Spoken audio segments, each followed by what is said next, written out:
Au salon du polar se trame une drôle d'histoire. Et l'idée, c'est donc de faire la liste de tous les indices. Vous allez faire votre enquête et vous allez revenir me voir pour essayer de trouver la solution.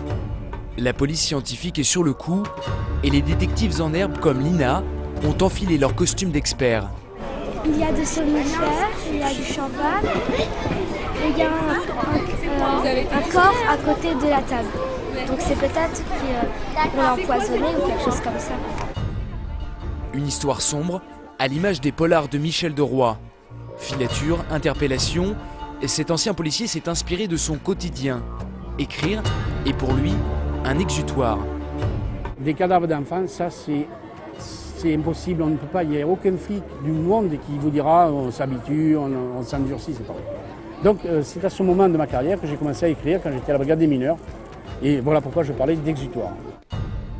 Des histoires tirées du réel, c'est aussi le credo de ce médecin devenu auteur.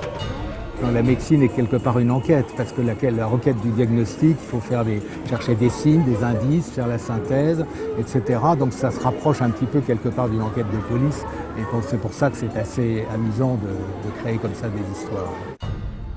Aujourd'hui, le polar est sorti de l'ombre, du purgatoire des livres achetés sans réfléchir. L'engouement est tel qu'un livre acheté sur 4 est un roman noir. Ça intrigue énormément les gens. Je crois que les affaires criminelles, toutes les affaires, c'est le quotidien et ça intrigue énormément les gens parce que c'est à la fois très loin et très proche de soi.